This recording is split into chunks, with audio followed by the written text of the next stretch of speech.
주님을 찬송합시다.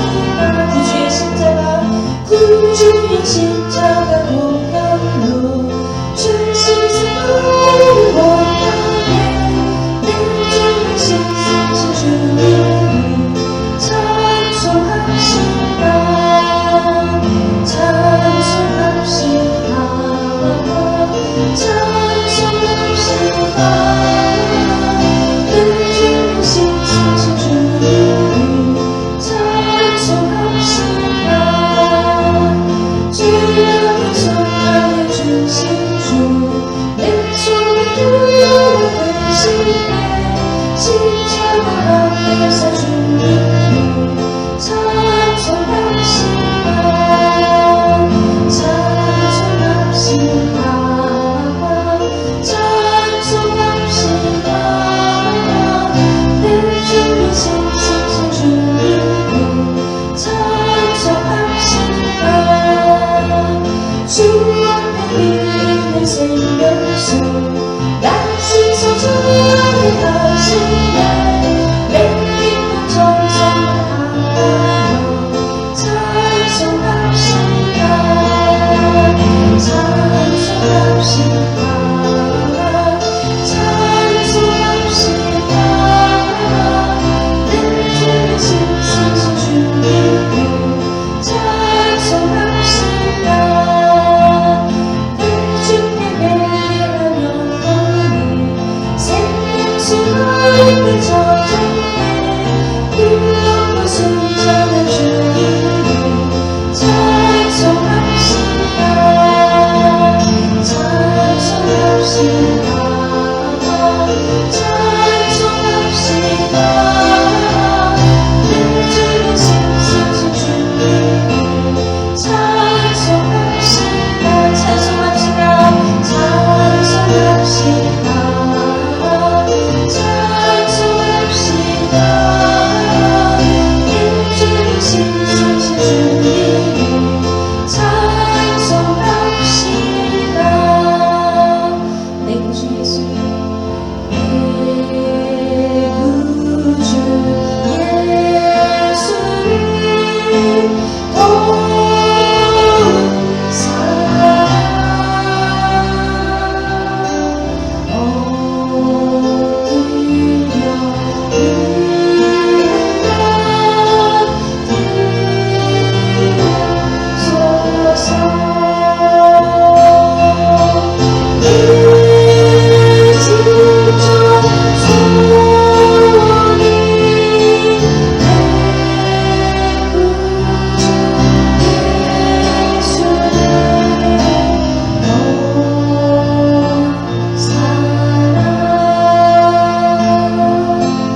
말씀은 아모스 1장입니다. 구약성경 1275쪽에 나와 있습니다.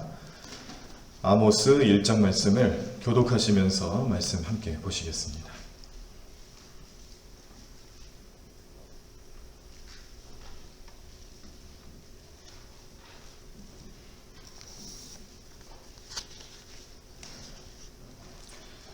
아모스 1장 말씀, 우리 다 찾으신 줄 알고 제가 먼저 1절 읽도록 하겠습니다. 유다 왕 우시야의 시대, 곧 이스라엘 왕 요아스의 아들 여로보암의 시대, 지진 전 2년에 두고와 목자 중 아모스가 이스라엘에 대하여 이상으로 받은 말씀이라.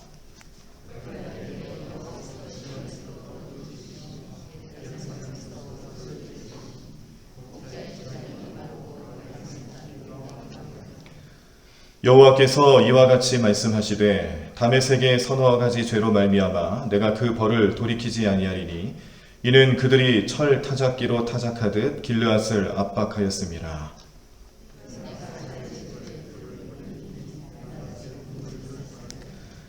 내가 다메섹의 빗장을 꺾으며 아웬 골짜기에서 그 주민들을 끊으며 벳 에덴에서 규 잡은 자를 끊으리니 아람 백성이 사로잡혀 기르에 이르리라. 여호와께서 말씀하셨느니라.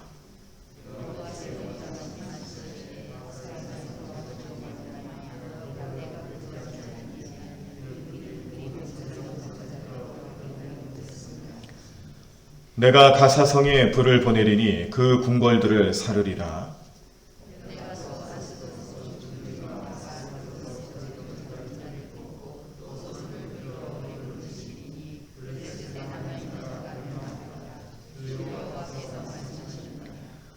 여호와께서 이와 같이 말씀하시되 두로의 서너 가지 죄로 말미암아 내가 그 벌을 돌이키지 아니하리니 이는 그들이 그 형제의 계약을 기억하지 아니하고 모든 사로잡은 자를 에돔에 넘겼음이라.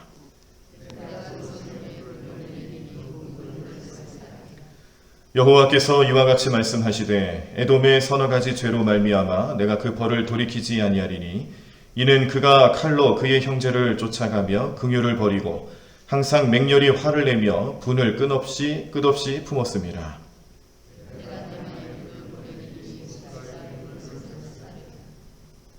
여호와께서 이와 같이 말씀하시되 암몬 자손의 서너 가지 죄로 말미암아 내가 그 벌을 돌이키지 아니하리니 이는 그들이 자기 지경을 넓히고자 하여 길르앗의 아이벤 여인의 배를 갈랐음이니라.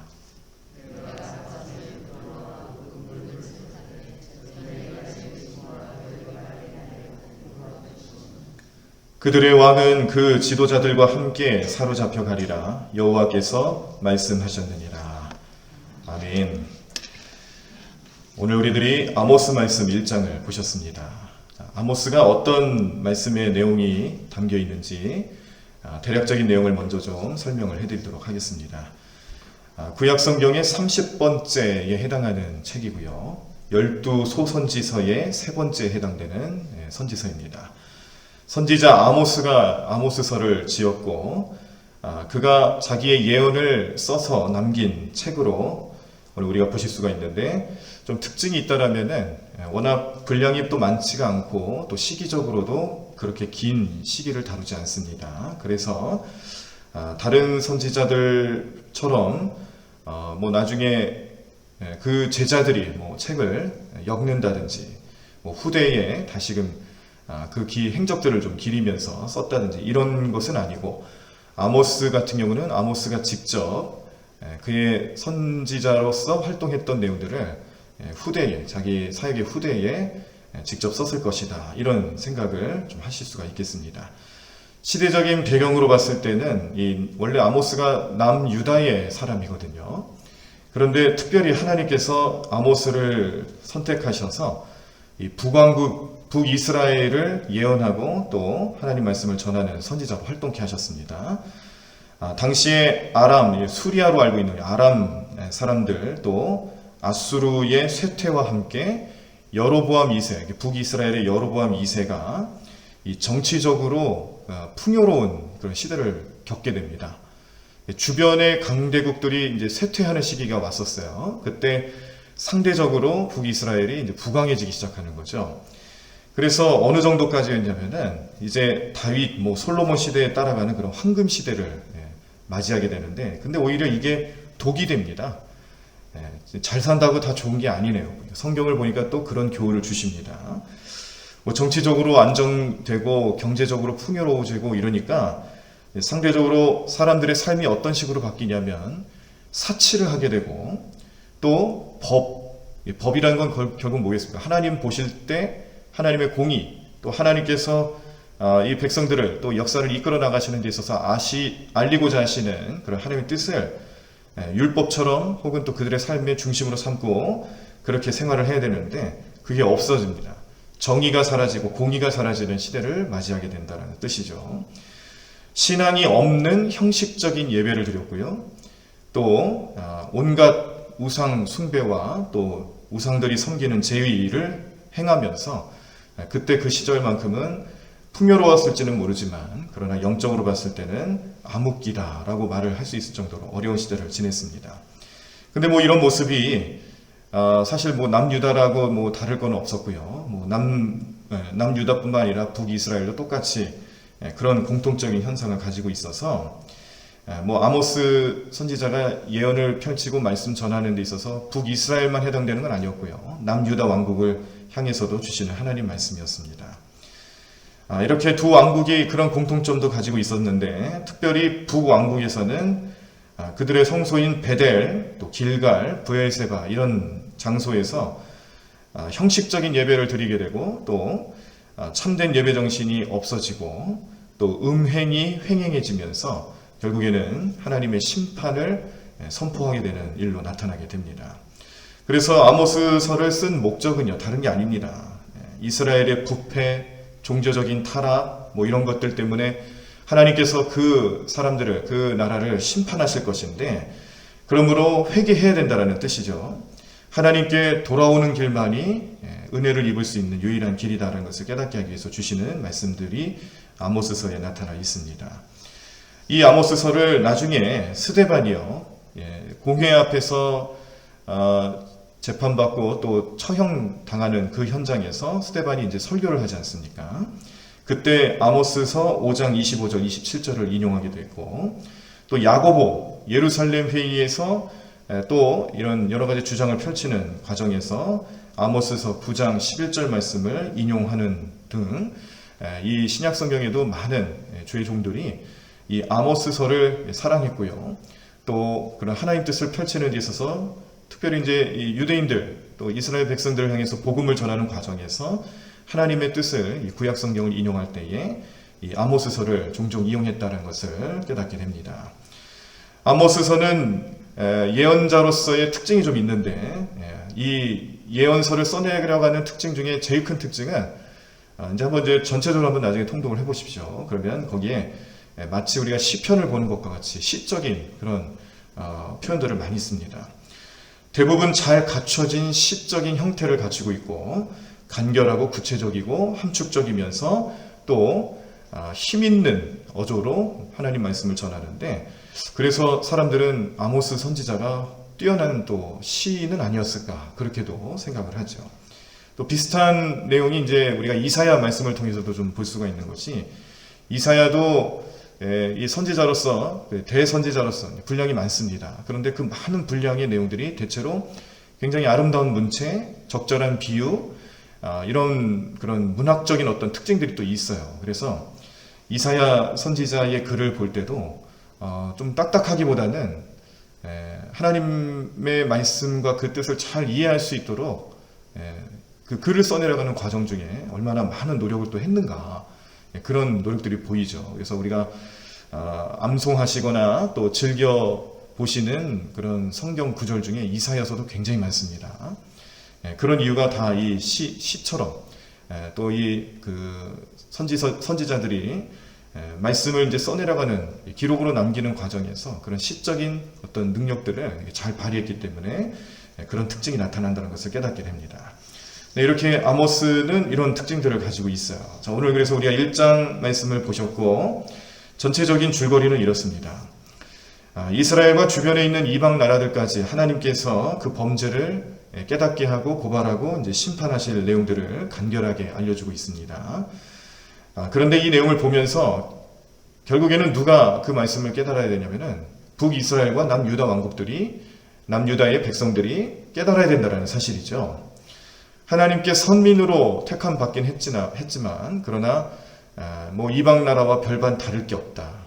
죄 짓는 상황에서, 불순종하는 상황에서 하나님 보실 때는요, 선민이나 이방인들이나 똑같다는 사실입니다. 그래서 아모스 선지자는 사실은 이방인들을 심판하기 위한 하나님의 말씀을 전하고 있지만 그 속뜻은 북이스라엘 회개해라는 겁니다. 또 더불어서 남유다도 회개해야 된다는 것을 알려주는 말씀, 오늘 1장 말씀을 통해서 보실 수가 있었습니다.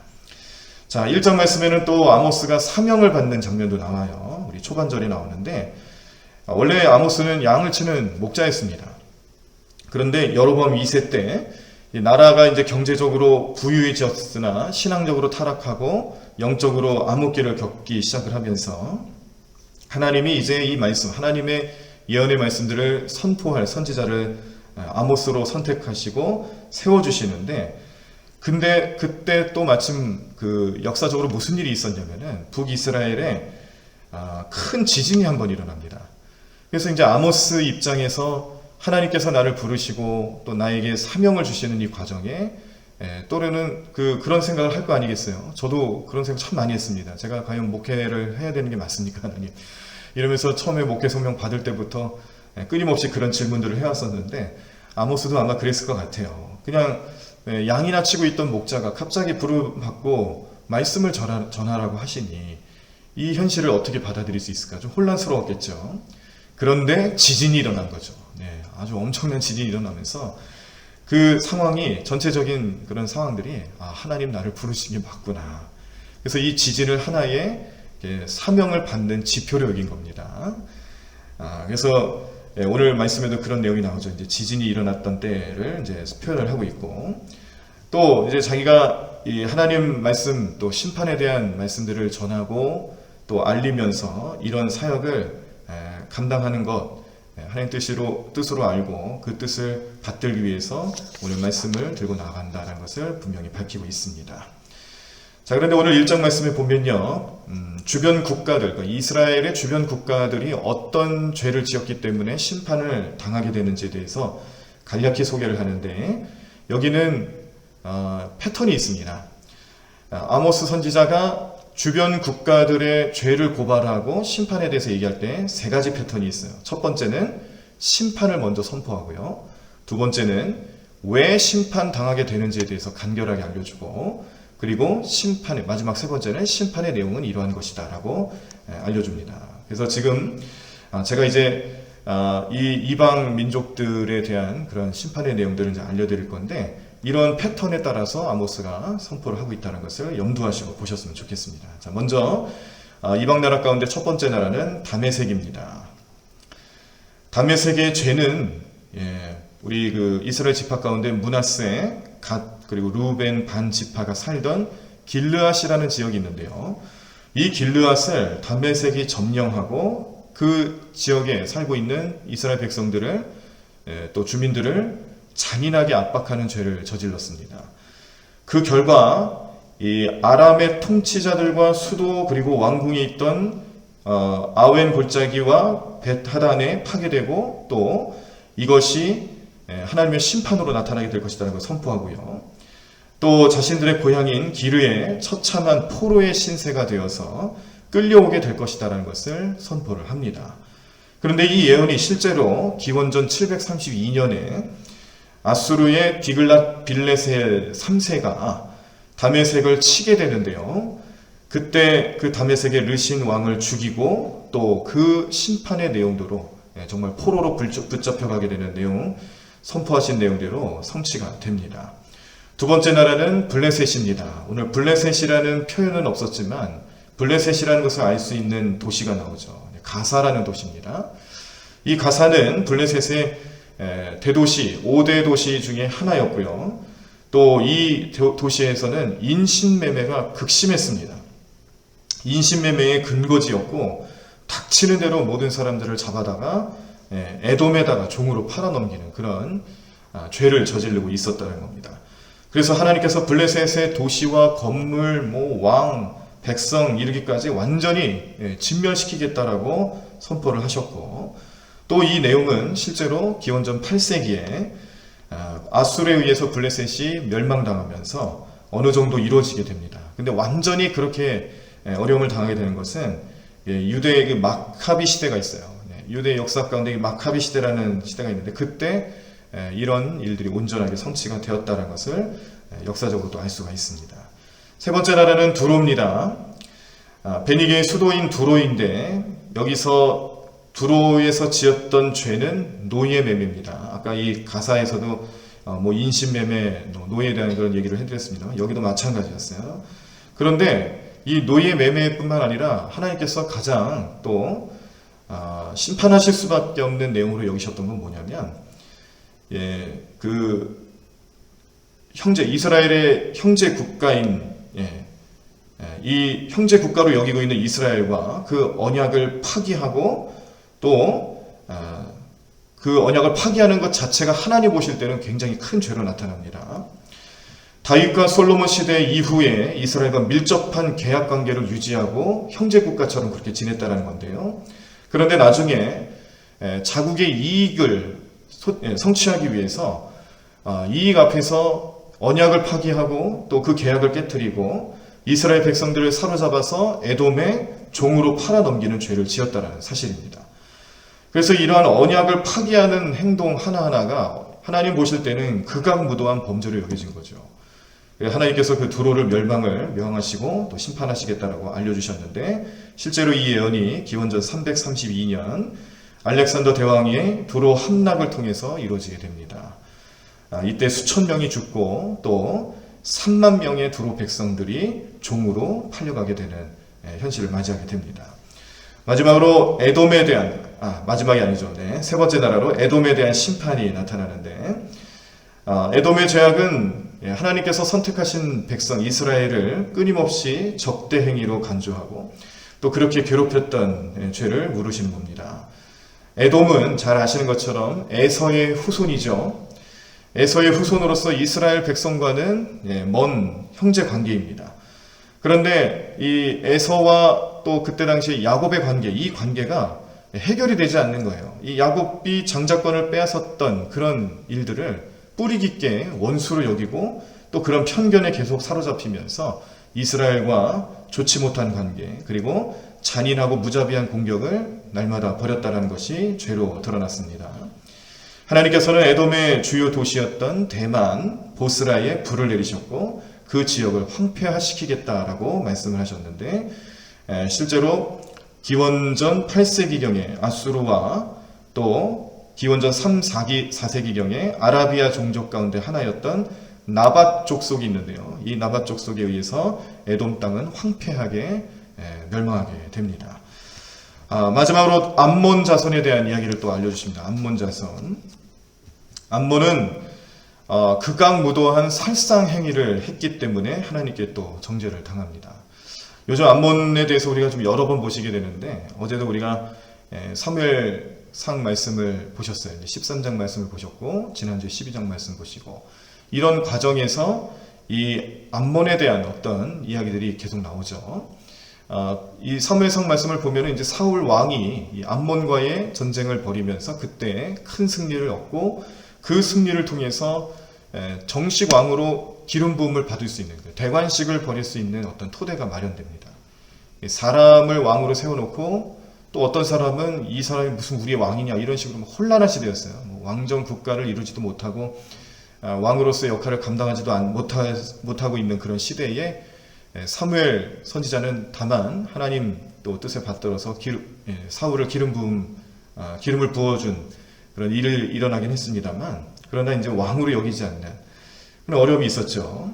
근데 이 암몬의 전투를 통해서 어떤 그 근거를, 왕으로서의 선택받았음을 확신할 수 있었고, 백성들이 이제 사울 왕을 인정하기 시작했다는 겁니다. 그때 그 암몬은 또 이스라엘과 또 친척 관계죠. 그 잘 아시다시피 이제 롯의 후손들을 이제 암몬으로 이제 보시는 건데, 이제 그 관계를 잘 아실 겁니다.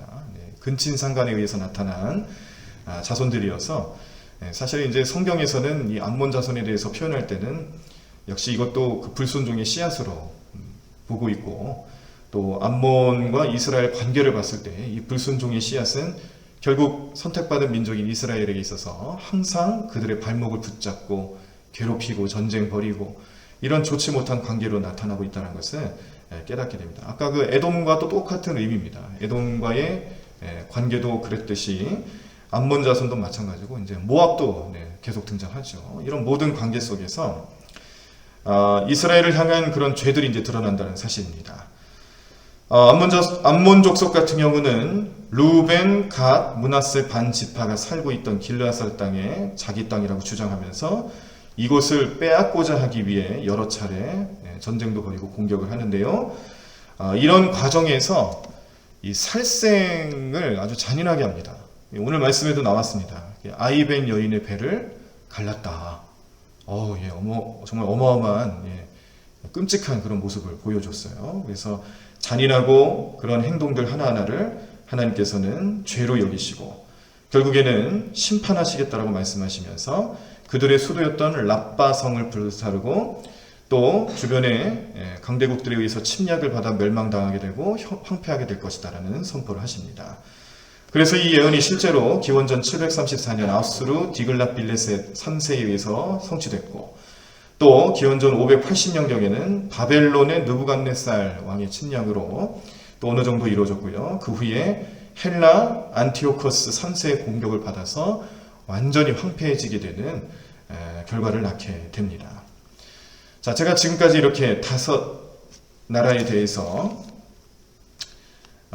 알려드렸습니다. 그래서 이 5 나라들이 가지고 있는 심판의 내용, 또 하나님께서 그 심판을 역사적으로 또 어떻게 이루셨는지 이런 데 간단히 소개를 해드렸는데, 자, 이 내용을 보면서 우리가 깨달을 수 있는 영적인 사실들이 있습니다.